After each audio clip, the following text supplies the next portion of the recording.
Harrah's Cherokee Center in Asheville, North Carolina.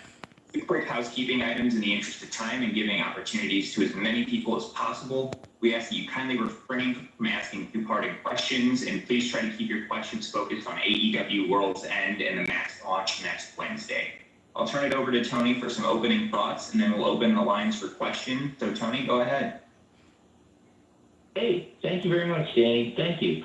It's great to be with you all today. I'm very excited about everything to come in the next week. It's going to be a very, very memorable time in AEW. We're coming off some of our best shows, and we've had a really great week. We had great news with the tremendous viewership for AEW Collision on TNT this past weekend, our biggest viewership in a year and a half. It was tremendous, and we're really excited about that, and very excited about this weekend and to have AEW World's End. It's a tremendous lineup. It's a great pay-per-view show.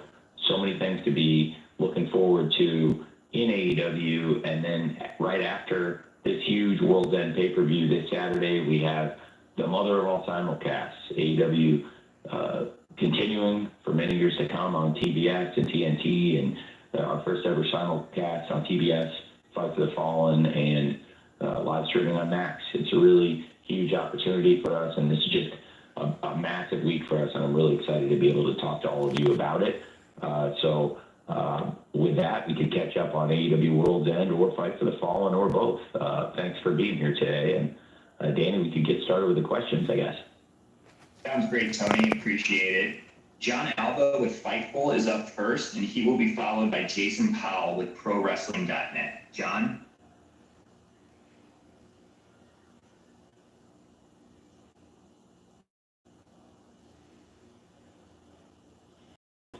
John's at a Bruce Springsteen concert or a New York Knicks game, clearly.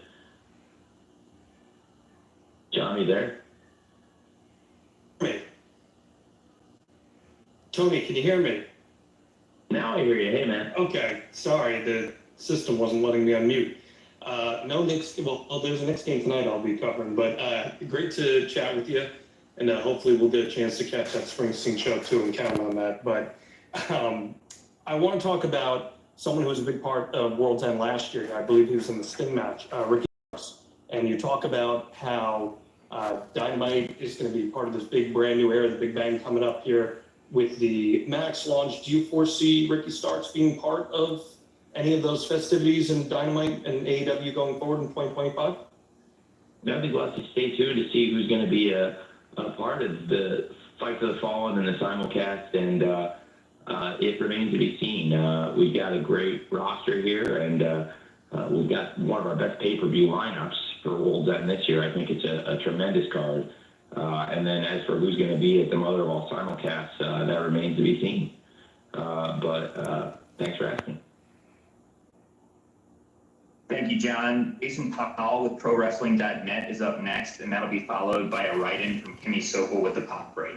Jason?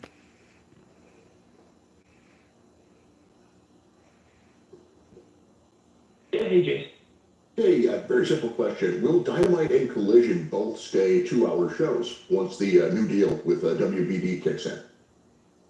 Yeah, that's definitely the plan. Thanks for asking, Jason. We are planning to continue with 2 hours of Dynamite on Wednesdays and 2 hours of Collision on Saturdays. Every once in a while, TBS and TNT are very kind to give us an overrun of several minutes, and that can be great when there's a really exciting main event or a huge moment that is happening. And a lot of times we've had great flexibility from our partners, but generally it's around 2 hours, and that is the plan going forward. Thanks, Jason. Thank you, Jason. I have a write-in here from Kimmy Sokol with the Pop Break, and that will be followed by Dominic D'Angelo with One True Sport. So, Tony, Kimmy writes, Kyle Fletcher is someone who's had a standout year in 2024, from winning the ROH TV title to putting on clinics in the ring. Can you talk about his growth over the past year and what you expect to see from him in 2025? I have so many great things to say about Kyle Fletcher. He has been tremendous, and he is definitely going to be a huge part of this pay-per-view and a huge part of AEW going forward. We're very excited that Kyle Fletcher has reached the Continental Classic semifinals at AEW World's End. He's just been on a tremendous run in recent months, from his victory over Will Ospreay to a tremendous run in the Continental Classic tournament in recent weeks. Kyle Fletcher is doing fantastic things in AEW, and I have a very high opinion of him personally, and I think that the fans are really behind Kyle Fletcher and think that he's doing a great job. And he's been really a bright star for AEW in 2024 and somebody that is going to be a big part of AEW and pro wrestling for many years to come. Thanks for asking about Kyle. Thank you, Tony. Dominic D'Angelo with One True Sport, you're up next, followed by Amy Nemedy with WrestleJoy. Dominic.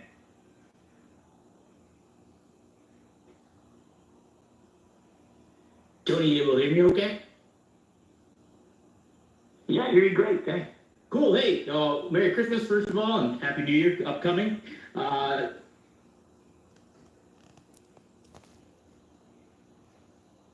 Behold! Disney Plus, Hulu, and Max. This is so cool. It's just the beginning. The ultimate. World 25 looks very, very promising for AEW. Figured I'd ask a question about how the creative structure is nowadays moving forward with the new layout, streaming services coming into play, pay-per-views all lined up. What's the creative layout backstage and behind the scenes look like for AEW right now and moving forward? Well, I think it's going to be the same leadership that we've had in AEW for many years. And in terms of the creative aspect, I'm very excited. I think with AEW Dynamite and AEW Collision, and the shows have just been on such a strong run lately, and I'd like to continue that. I think we've been doing great things. The Continental Classic is a really strong time for AEW, and this has been, in my opinion, even better than last year's tournament in many ways. It's been just a fantastic tournament. There's a lot of things about last year I loved that can't be replicated, but this year has been just an absolutely fantastic tournament. And the recent episodes of Collision and Dynamite, I think, have been some of our very best. And it was great to see some of our strongest viewership we've ever had for Collision this past weekend. We've gotten some great opportunities from TNT and TBS, and that was a great opportunity TNT gave us, and I think we really delivered on it. And I'm, very eager to continue in this capacity and keep hopefully having really strong series of shows. One thing I'm really proud of, I think this has been the best year of pay-per-views we've done, and we've been missing some of our very greatest wrestlers of all time.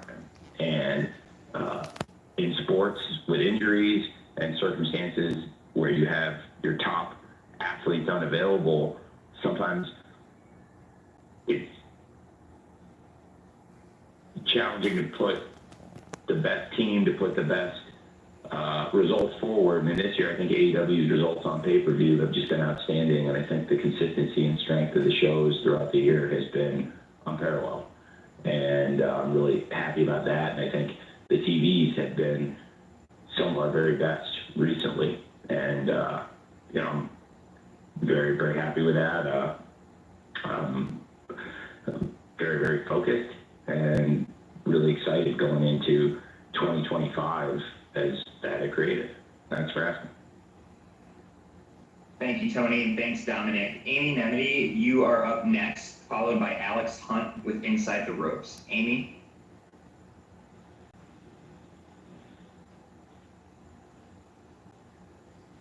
Hey, Tony, can you hear me? Yeah, I Hi, can. Tony. Hey. Hi. So I really am so excited to talk about World's End, specifically with the AEW World Championship match. We have a lot of really great main event contenders all converging together in this match. Jon Moxley, though, has recently said there is not a single soul in this building that wants to be AEW World Champion. They think they do, but they're not ready to make the sacrifice. They're not ready to shoulder the weight of it. Hangman Page, Orange Cassidy, and Jay White have all shown their tenacity and fortitude with championship gold as a former world champion, international champion, and trios champion, respectively.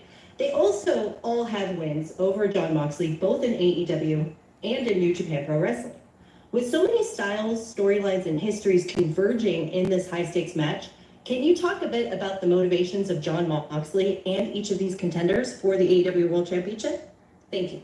Yeah, I'm very excited for the four-way match at AEW World's End. As you said, this is a great lineup of wrestlers. Jon Moxley is a dominant AEW World Champion, and you have three contenders who all, as you said, have great championship pedigree, and three contenders who all have victories in their career over Jon Moxley, which puts them on a very short list. There are not a lot of people who have wins over Jon Moxley, especially over the past 6 years. And really going back to 2019, that is a very, very short list, and these three are on that very exclusive group. I think that each of them has a great case to be the world champion, and each of them brings great strengths and really adds a lot of value to this main event scene. I think having Orange Cassidy, who's been with AEW since day one and really grown to be one of our top fan favorites and somebody that every place we go gets huge reactions and has great digital engagement and is a beloved face of AEW. Orange Cassidy was a great challenger at Full Gear, and Orange Cassidy is also a great challenger here at AEW World's End, but it's different circumstances with this match being a four-way and the unpredictability that comes with it. And then Jay White is somebody who, as you said, has been a world champion in trios competition here in AEW, but has also been a decorated champion internationally and top star in New Japan Pro Wrestling. Jay White came to AEW with a great reputation and a great following, and is one of our most popular stars and somebody I think would be a great world champion. And he's built a real rivalry with Hangman Page in recent months. They've had some classic matches at Wrestle Dream and Full Gear, and that rivalry has now spilled into this four-way competition. Hangman Page himself has been the AEW World Champion, and I think would be a great world champion again for AEW, and is still one of the most engaging, fascinating stars in AEW, and somebody that's really, really important to our company, and somebody who, again, has been with us since day one, since we launched the company. And I think Hangman Page is an enigma right now, and is bringing a lot of intrigue to this match and this championship picture. And Jon Moxley is our most dominant star ever, AEW's greatest champion, and I think one of the most decorated and respected champions ever in wrestling. Jon Moxley is the only man ever to hold the AEW World Championship, the WWE World Championship, and the IWGP World Championship. And now as the AEW World Champion, Jon Moxley in many ways more dominant than ever. And I think there are so many interesting aspects to this match, but you brought up one of the most interesting aspects in asking your question, which is that there aren't many people that have ever beaten Jon Moxley in a match, especially in recent years, and all three of these men have done that. That puts them in exclusive company, and in my opinion, adds to the intrigue of this match. Thank you for asking. Thank you so much, Tony, and thanks, Amy. Alex Hunt with Inside the Roast is up next, and he will be followed by Samantha Shipman with the Daily DDT. Alex?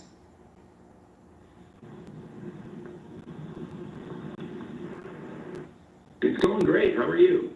Yeah, I'm good, thank you. So I just wanted to talk about the 2024 Continental Classic tournaments. So last year it was just a straight finals match, whereas this year you've gone for the semi-finals and the finals on the same night. I'm just kind of curious what the kind of thought process is, kind of having like semi-finals and finals, both just a straight final at World's End. Thank you very much.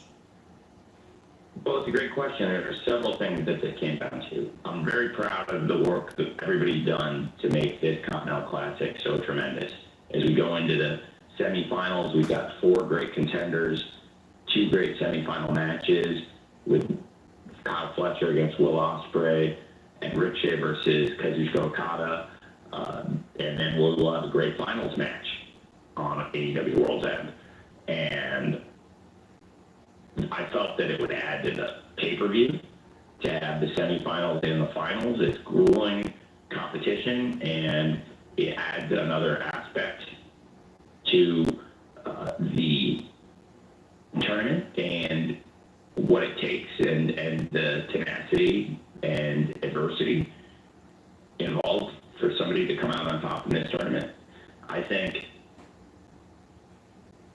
it really adds to the format to have, and it's why I made this change since the inaugural competition, to have the Blue League winner wrestle the Gold League runner-up and the Gold League winner wrestle the Blue League runner-up, to create fresh matches that have not happened in the league competition.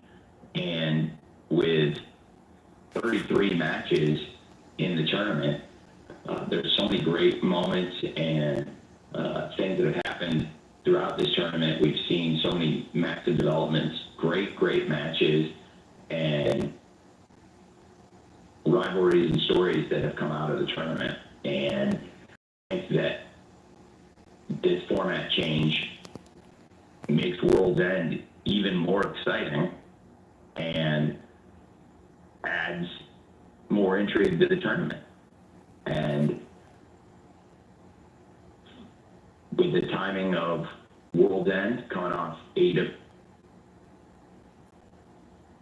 full year and the scheduling of the tournament, I thought that this would be a very interesting, and I think it's been a very positive change to the tournament format in 2024. Thanks for asking, and I'm very excited for the tournament semifinals and finals tomorrow at World's End. Thank you, Tony, and thanks, Alex. Samantha Shipman with the Daily DDT is up next, and she will be followed by Bill Pritchard with WrestleZone.com. Samantha? Hi, Tony. Can you hear me? Yeah, Hi. Merry Christmas and an early Happy New Year. I wanted to kind of stick with the C2 format because it's an amazing tournament, as well as last year's. Obviously, we're going into next year will be year 6. We're going into 2025, having Max and I would say the women's division has probably arguably the best it's ever been, especially as far as talent-wise goes. Are there plans to do a women's C2, and would that be something we'd see as soon as next year? And what are your thoughts on the division as we head into the new year? I think the division is very strong, and really, we've had some of our best matches in the history of AEW women's wrestling this year. So absolutely, I think the potential is there to have a great round-robin tournament. The scheduling is very intense, and I'll be honest, we've had a lot of injuries in the women's division in recent years.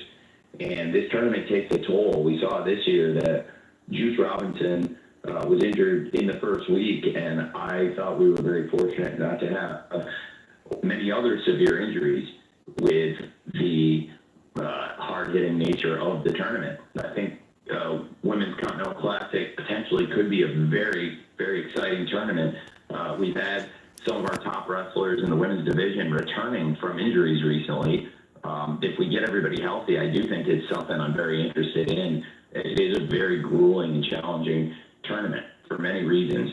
So I think this year we were very fortunate to be able to have a great alternate in Commander who came into the field, but it's obviously not ideal to replace injured wrestlers in the flow of the tournament. And I think if we can, really keep our Without the ones like you working tirelessly to keep things running, everything would suddenly stop. No matter your industry, Grainger's here for you with professional-grade supplies. Call, click Grainger.com, or just stop by. Grainger, for the ones who get it done.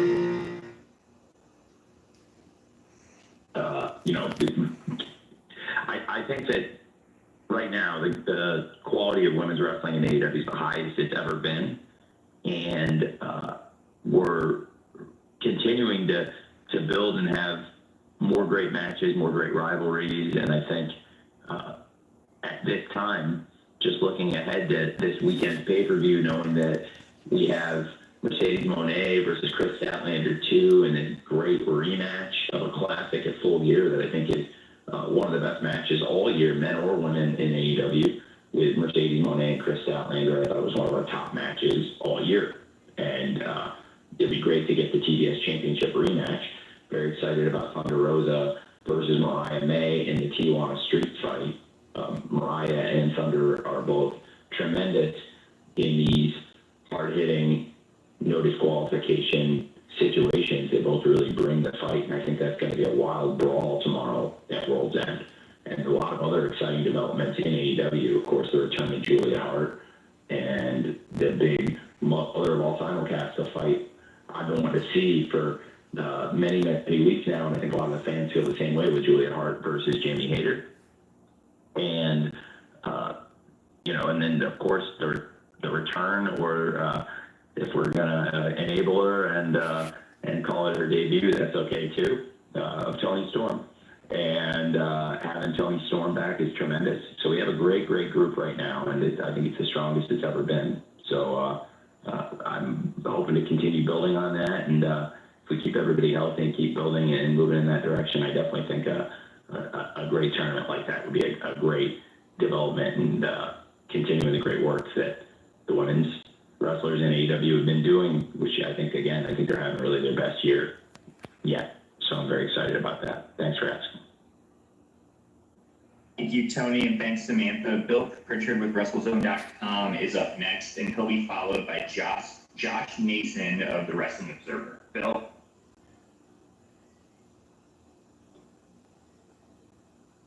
I'm doing really, really well. How are you? I'm doing good. I actually wanted to ask about something you were quoted on at I think it was Sunday's taping. You were quoted as saying that it was the last Rampage taping for the foreseeable future. I just wanted to see if you could expand on that and maybe talk about what might happen with talent and storylines that would normally play out on that show until you figure out what, that future for Rampage is. Well, I think it's a great situation for AEW. We're getting a new media rights agreement that is huge for us for many reasons. It is a massive, massive opportunity for AEW to be able to simulcast our shows and reach new viewers through the streaming service Max. And by streaming on Max simulcast, along with every Wednesday on TBS and every Saturday on TNT, to complement that with also simulcasting, it's a huge opportunity for us. And the deal was very favorable for AEW. We were able to get rights fees that are many times larger than what we had in our first 5 years. It completely changes the financial picture of AEW, and it is the big target that we have aspired to for many years. And part of the agreement is we would focus on these 4 hours, and really, it's so important to us that we launched AEW Collision last year. And this opportunity, this deal is why I felt like it was very important for us to launch AEW Collision, to have a 2-hour primetime home on TNT. And we're coming off one of the best results in the history of AEW Collision, and our biggest viewership again in a year and a half, since the second month ever of the show this past week. And we're really, really proud of that result. I think it's going to be important for us to focus on Dynamite and Collision, and it will be a huge development for AEW. And it is in many ways, a reimagination of the calendar, but it's also going to be great for the company. It's a huge opportunity, and it allows us to really focus on Dynamite and Collision and put more resources into those shows and grow the company. And by getting rights fees that are multiple times higher than we initially had, we put the company on a path to profitability, and that's really important. And the company is going to be one of the most successful wrestling companies of all time on the bottom line. And we've grown the business, we developed it, and gone through the startup phase, and we had a great media rights deal for many years. And then we built and invested in the company, invested in talent, invested in TV, invested in technology, infrastructure, international growth, all with this year in mind. And now we're just days away from the thing that we all targeted. You know, when I said the TV deal was in the red zone, that it was on the goal line, all those things proved to be true. And we put together this huge media rights deal that now we can make this a very profitable business for many years to come with the massive media rights deal in front of us. And it's a path to be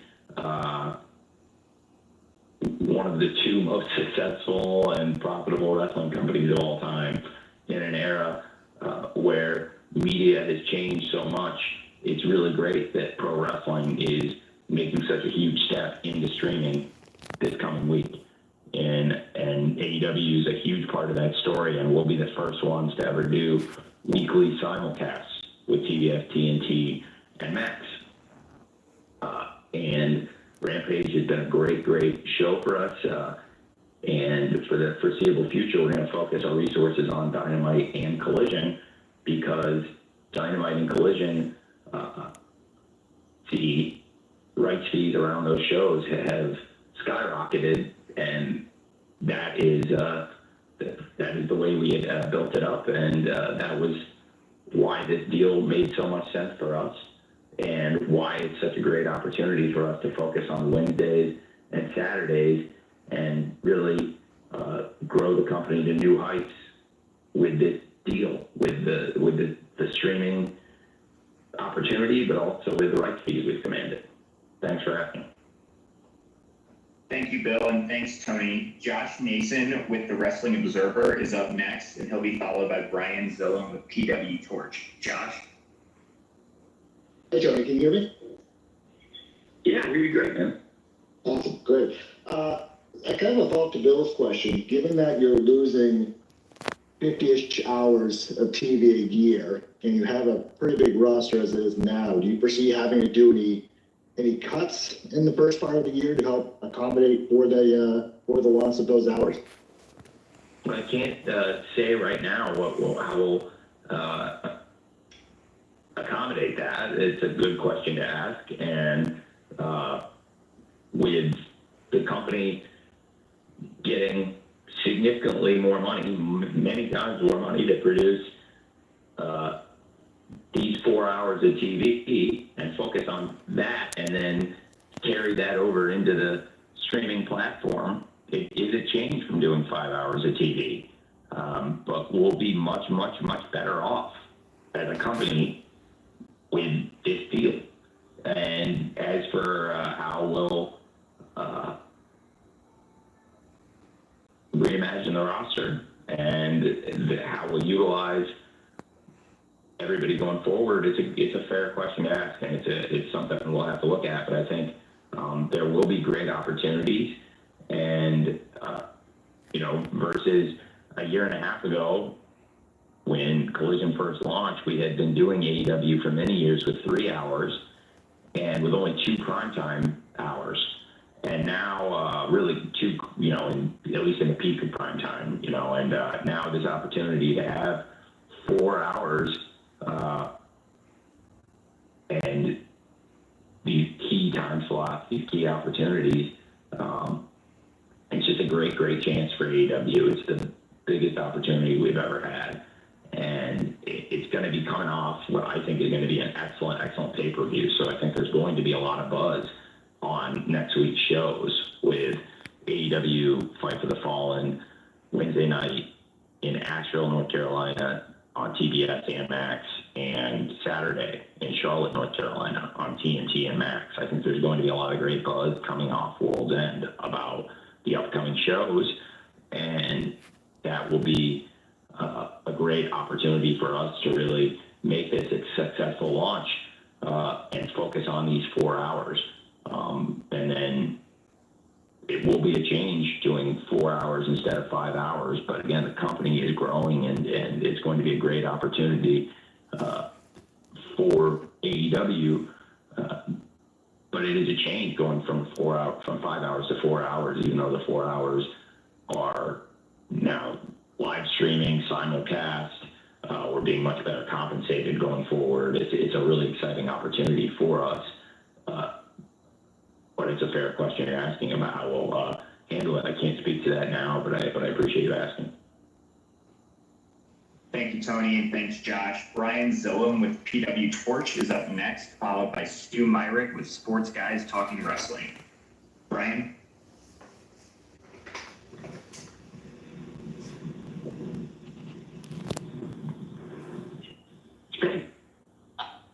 Thanks for taking the time. And Tony, at this time, I wanted to ask, could either you personally or AEW comment on Jamie Hahn's recent allegations against AEW and its legal team? Thank you. No, I can't. I can't speak to that, but thanks for asking about that. Stu Myrick with Sports Guys Talking Wrestling. You're up next, followed by Brandon Thurston with WrestleNomics. Stu? Tony, thank you for the time. Merry Christmas. Happy New Year. I want to ask you, we're at the second edition of the Continental Classic. It has been met with rave reviews. With that in mind, is there anything you have seen in this year's edition that you've made a note to maybe tweak for next year's edition?